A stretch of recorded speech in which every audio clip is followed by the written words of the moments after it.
සියලු දෙනාටම ආයිබෝවන්.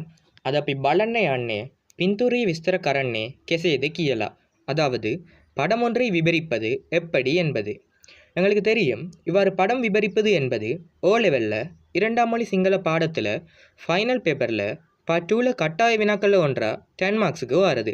இதுக்கு கிரேட் 6 2ஆம் மொழி சிங்கள பாடப்புத்தகம் தொடக்கம் கிரேட் 11 2ஆம் மொழி சிங்கள பாடப்புத்தகம் வரை எல்லா பாடங்களில் இருக்கிற படங்கள் மட்டுமன்றி பாடத்தோட தொடர்பு படாமல் வெளியில இருந்தும் படங்கள் வருது.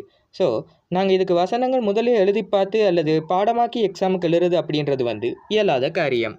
அதனால் எந்த படம் வந்தாலும் பயமில்லாமல் எப்படி கான்ஃபிடெண்ட்டாக விபரிக்கிறேன்னு சொல்லிட்டு இந்த வீடியோவில் நாங்கள் பார்ப்போம். முதலாவது எங்களுக்கு தெரிஞ்சிருக்க வேண்டியது என்னென்னா, ஒரு படம் ஒன்று விபரிக்கும் போது மெயினாக கவனிக்க வேண்டிய விடயங்கள்.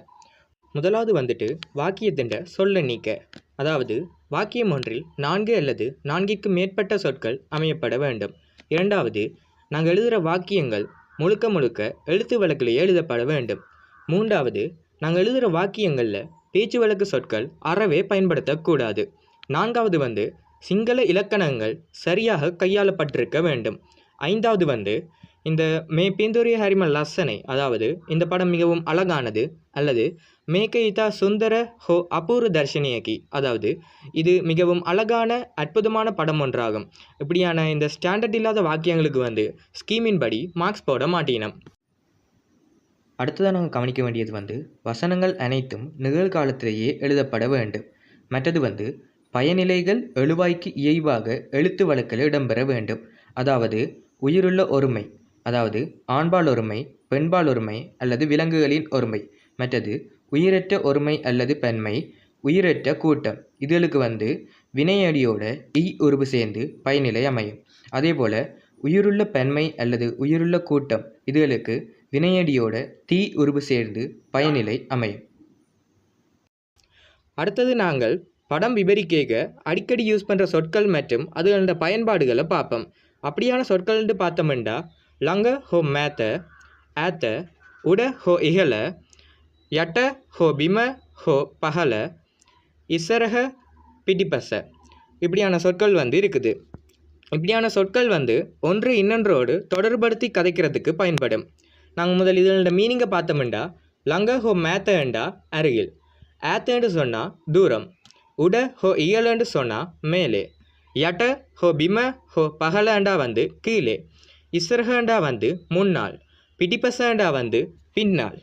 இந்த சொற்களை நாங்கள் வசனங்களில் பயன்படுத்திக்கு இதுகளுக்கு முன்னுக்கு வர பேச்சொற்களோட எந்தவித உருபுகளும் சேராது. இப்போ நாங்கள் இதுகளுக்கு உதாரணங்களை பார்ப்போம். உதாரணத்துக்கு இதில் இருக்கிற படத்தை கன்சிடர் பண்ணுங்கள். இதில் முதலாவது வசனம் சொல்லப்படுது, மெத்தனின் சீட்டின் ஆயோட முட்டி துணக் எல்லா திபுனி, அதாவது இங்கே நிற்கிற ஆளுக்கு மேல் 3 பானைகள் தொங்கவிடப்பட்டு உள்ளது. இங்கே ஆளுக்கு மேல் அப்படின்ற மீனிங்கில் இக்கு அப்படின்ற உருபுக்கு அய என்ற பெயர் சொல்லோட எந்த உருபும் சேரலை. அதே மாதிரி அடுத்த வசனத்தை பார்த்தீங்கன்னா, லிசனகசே அயக் கொடியலங்க நகமின் சிட்டி, அதாவது வழுக்கு மரத்தில் ஆளொருவர் கொடிக்கு அருகில் ஏறி செல்கின்றார் அப்படின்ட்டு கூறப்படுகின்றது. இதில் கொடிக்கு அருகில் அப்படின்ற மீனிங்கில் இக்கு அப்படின்ற உருபுக்கு கொடியவோட உருபேதும் சேரலை. அடுத்து வர வசனத்தில் கூட கொடிக்கம்பத்தின் கீழ் என்றதில் இன் என்றதுக்கு கொடிக்கணுவோட ஒரு உருபும் சேரலை. அடுத்த 2 வசனங்களை பார்த்தாலும் தெரியும், போட்டியின் பின் மற்றது போட்டிக்கு தூரத்தில் என்ற மீனிங்கில் வந்தாலும் இன் மற்றது இக்கு ஆகியவற்றிற்கு தரகையவோட எந்த உருபுகளும் சேரலை.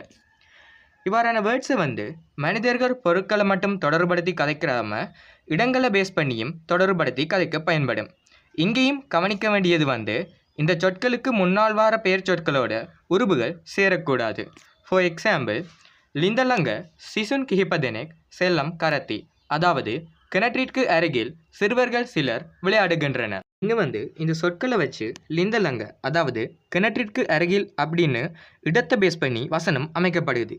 அதே மாதிரி அடுத்தது லிந்தலங்க தீயன வத்தே பலவர்க்க கிஹிப்பயக் அத்த, அதாவது கிணற்றிற்கு அருகிலுள்ள தோட்டத்தில் செடி வகைகள் சில உள்ளன என்று கூறப்படுகின்றது. இதிலையும் லிந்தலங்க அண்டு ஒரு பெர்டிகுலர் பிளேஸு தொடர்படுத்தி வசனம் அமைக்கப்படுகிறது. அதே மாதிரி அடுத்தடுத்த வசனங்களிலேயும் கச யட்ட மரத்தின் கீழ், பந்திகாமரைய அத்துல வகுப்பறையின் உள், பந்திகாமரைய பிடிபசே வகுப்பறையின் பின் மற்றது புது பிலிமைய அவட்ட புத்தர் சிலையை சுற்றி வர அப்படின்னு இடங்களை பேஸ் பண்ணி வாக்கியங்கள் அமைக்கப்படுவதை காணலாம். அடுத்ததாக நாங்கள் என்ன கதைப்போம்டா, ஒரு சில படங்களில் பெருசாக செயற்பாடு அல்லது காட்சிகள் தென்படுறையில அப்படியான படங்களில் மனிதர்களோட ஆடை அணிகளை வச்சு வசனங்கள் அமைக்கலாம். அப்படி உங்களுக்கு யூஸ் ஆகக்கூடிய கொஞ்சம் ஆடைகளுக்கு சிங்களம் பார்ப்போம். முதலாவது ஷேர்ட்டை நாங்கள் கமிசையன்ட்டு சிங்களத்தில் சொல்லுவோம். ஷேர்ட் கமிசைய. ரெண்டாவது ஜீன்ஸை நாங்கள் திக் களிசமக்குண்டு சிங்களத்தில் சொல்லுவோம். ஜீன்ஸ் திக் களிசமக். மூன்றாவது சாரியை நாங்கள் சாரி என்று சொல்லி சிங்களத்தில் சொல்லுவோம். சாரியை. நான்காவது டிஷர்ட்டை நாங்கள் சிங்களத்துலேயும் டிஷர்ட்டுன்னு தான் சொல்லுவோம். அஞ்சாவது ஷோர்ட்ஸை நாங்கள் கொட்டை களிசம என்று சொல்லிட்டு சிங்களத்தில் சொல்லுவோம். ஷோர்ட்ஸ் கொட்டை களிசம. ஆறாவது ஸ்கர்ட்டை நாங்கள் சிங்களத்தில் சாய அப்படின்னு சொல்லிட்டு சொல்லுவோம். ஸ்கர்ட் சாய. அடுத்ததாக இதில் நாங்கள் எப்படி வசனங்களில் யூஸ் பண்ணுறேன்னு சொல்லிட்டு பார்ப்போம். இப்போ இதில் இருக்கிற படத்தை கன்சிடர் பண்ணால் இதில் 2 பேர் ஷர்ட், ஜீன்ஸ், டை அதோடு ஷூஸ் வேர் பண்ணி இருக்கிறோம். இதை நாங்கள் வசனத்தில் எப்படி சொல்கிறேன்னு சொன்னால், மெஹி தென்னா இங்கு இருவர் கமிசாயாய் ஷர்ட்டும் டை பட்டியாய் கழுத்து பட்டியும் திக் களிசமாய் ஜீன்ஸும் சக சப்பாத்தும் பலந்த சிட்டி அணிந்து உள்ளனர். இங்கே ஆடைகளோட பேரோட இ என்ற உருபு, அதாவது அப்படின்ற உருபு சேர்ந்து வசனங்களில் பயன்படுது. அடுத்தது இந்த ஒலிபெருக்கி சாதனம்ன்றதை நாங்கள் அதிகமான படங்களில் காணக்கூடியதாக இருக்கும். ஒலிபெருக்கி சாதனத்துக்கு நாங்கள் சிங்களத்தில் சொல்கிறது சப்த விகாசன யாந்திரைய. இதை வச்சு எப்படி வாக்கியம் அமைக்கிறேன்னு சொல்லிட்டு பார்ப்போம். முதலாவது சப்த விகாசன யாந்திரைய சவிக்கர அதாவது ஒலிபெருக்கி சாதனம் ஒன்று பொருத்தப்பட்டு உள்ளது என்று சொல்லி ஒரு வாக்கியம் அமைக்கலாம்.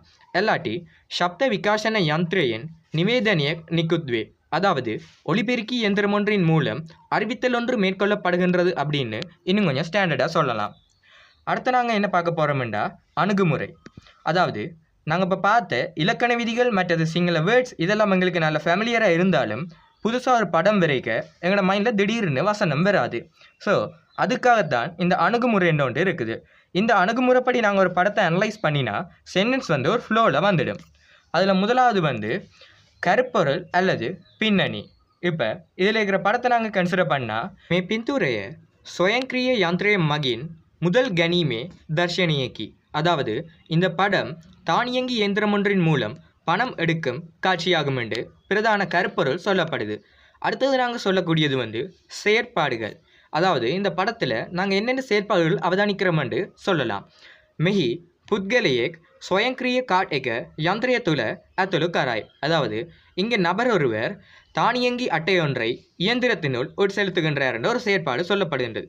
மென்ம எயாட்ட ஆசன்னவ சீட்டின லமையேக் மே பலமின் சிட்டி, அதே போன்று அவருக்கு அருகில் இருக்கும் சிறுவன் அதை பார்த்து கொண்டு இல்லான் என்று இன்னொரு செயற்பாடு சொல்லப்படுகின்றது. அடுத்தது நாங்கள் என்ன சொல்லுவோம்னு சொன்னால், சூழலில் இருக்கிற விடயங்கள். அதாவது இந்த படத்தில் காணப்படுற சூழலில் நாங்கள் என்னென்ன காட்சிகளை அவதானிக்கிறோம்னு சொல்லிட்டு வாக்கியங்களாக சொல்லலாம். இங்கே சொல்லப்படுது, மே புத்கலையா தமன்கி அத்தே மல்லக் தபால் சிட்டி, அதாவது இந்த நபர் தனது கையில் பையொன்றை வைத்து கொண்டு உள்ளார் என்று சொல்லி ஒரு காட்சி ஒன்று சொல்லப்படுகின்றது. அடுத்ததாக இந்த படத்தில் பெருசாக காட்சிகள் ஒன்றும் இல்லாதபடியே இங்கே மனிதர்கள் அணிந்திருக்கிற ஆடைகளை வைத்து வாக்கியங்கள் சொல்லப்படுகின்றது. இதே மாதிரி சூழலில் இருக்கிற விடயங்களை வச்சும் நாங்கள் வாக்கியங்களை அமைக்கலாம்.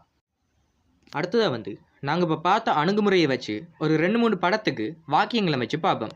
இப்போ இதில் இருக்கிற படத்தை கன்சிடர் பண்ணால் முதலாவது நாங்கள் சொல்ல வேண்டியது இதுன்ற பிரதான கருப்பொருள். மெம பிந்துரைய ஆப்பதா தத்வயக ஹோ கங்குவத்திர தத்வயக தர்ஷனியகி, இந்த படம் அனர்த்த நிலைமையொன்றின் அல்லது வெள்ள நிலைமையொன்றின் காட்சியொன்றாகும் அப்படின்னு சொல்லி இதன் பிரதான கருப்பொருள் சொல்லப்படுகின்றது. அடுத்ததாக நாங்கள் சொல்ல வேண்டியது இங்கே நாங்கள் அவதானிக்கக்கூடிய செயற்பாடுகள். மெத்தனின் பவுலக் பர்வத்தேக் உட ஹோ கலக் இகல ஹோ கெதர உட கொடநெக சிட்டி, அதாவது இங்கு குடும்பம் ஒன்று பாறையொன்றின் மேல் அல்லது கல்லொன்றின் மேல் அல்லது வீடொன்றின் மேல் ஏறி நிற்கின்றனர் என்று சொல்லி ஒரு செயற்பாடு சொல்லப்படுகின்றது.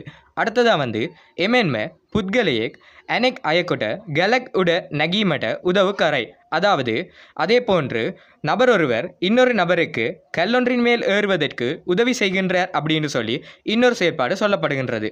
அடுத்ததாக நாங்கள் சொல்ல வேண்டியது இந்த சூழலில் நாங்கள் அவதானிக்கக்கூடிய காட்சிகள். இங்கே வந்து கங்கோத்ரே நிசா ஹோ ஹேத்துவேன் பொஹோ கெவல் வத்ரின் யட்டவி ஹோ கிலமின் அத, அதாவது வெள்ளத்தின் காரணமாக நிறைய வீடுகள் நீரில் மூழ்கி உள்ளன என்று சொல்லி ஒரு காட்சி கூறப்படுகின்றது.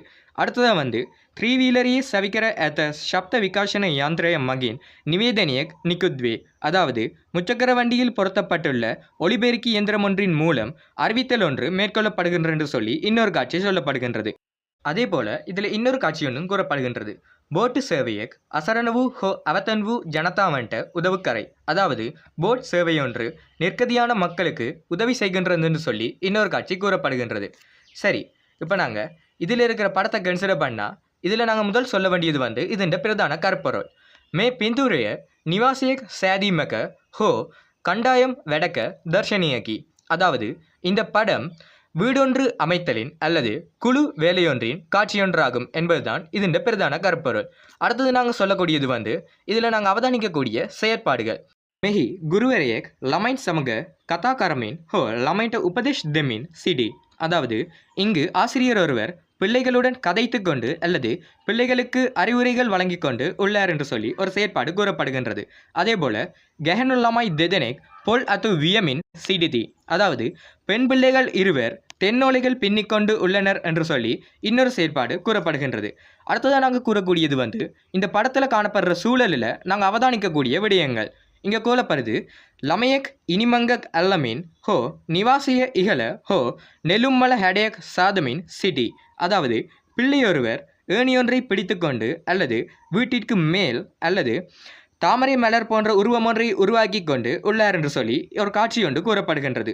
அதே போல லமை கிஹிப்பதேனே எகதுவி நிவாசியத்துள்ள சமகியின் வெடக்கரமின் சிடித்தி, அதாவது பிள்ளைகள் சிலர் ஒன்று சேர்ந்து வீட்டினுள் ஒற்றுமையாக வேலை செய்து கொண்டு உள்ளனர் என்று சொல்லி இன்னொரு காட்சியும் கூறப்படுகின்றது. சரி, இப்போ நாங்கள் பார்த்த அதே அணுகுமுறையில் இந்த படத்துக்கு கூட நாங்கள் வாக்கியங்கள் அமைக்கலாம். இப்போ இந்த படத்தை நாங்கள் கன்சிடர் பண்ணுவோமா இருந்தால் முதலாவது வந்து பிரதான கருப்பொருள் மேக் எல்லாமே ரேவேலாவே பொத்திலியமே சிட்டிமக தர்ஷனையாய். அடுத்தது வந்து செயற்பாடுகள் மியாஹோ ஒஹு பேனக் பாவிதா கரலியமின் சிட்டி, மற்றது ஏயா புட்டுவக் உட வாடிவி லியமின் சிட்டி. அடுத்தது வந்து சூழல் அவதானிக்கக்கூடிய காட்சிகள் ஒஹு பொத்த தபாலியன மேசையே தி விதுலி லாம்புவக் ஏத்த, மற்றது மென்ம விதுலி லாம்புவ ஒஹுண்ட லியவி மட்ட ஆலோக்கிய ஹோ எலிய தேய். சரி, இப்படி பிரதான கருப்பொருள் செயற்பாடுகள் சூழலியல் விடயங்கள் அப்படின்னு சொல்லிட்டு எந்த படத்துக்கு வேணால் இந்த அணுகுமுறையை யூஸ் பண்ணி ஈஸியாக வாக்கியங்கள் அமைக்கலாம். சரி, இதே மாதிரி நீங்களும் உங்களோட பாடப்புத்தகங்களில் இருக்கிற படங்கள் வேறு புது படங்களுக்கு நாங்கள் பார்த்த அணுகுமுறை இலக்கண விதிகள் மற்றது சொற்பயன்பாடுகள் போன்றவற்றை அப்ளை பண்ணி ப்ராக்டிஸ் பண்ணி பாருங்கள். இது உங்களுக்கு இந்த கொஷனில் கூட மார்க்ஸ் ஸ்கோர் பண்ண ஹெல்ப் பண்ணும். இது தொடர்பான ஃபீட்பேக்ஸை கமெண்டில் சொல்லுங்கள். உங்கள் ஃப்ரெண்ட்ஸும் பயன்பெற ஷேர் பண்ணுங்கள். அண்ட் மெயினாக எஸ்வி சிங்கள அகாடமியோட சேனலை சப்ஸ்கிரைப் பண்ணி பக்கத்தில் இருக்கிற பெல் ஐக்கானையும் கிளிக் பண்ணுங்கள்.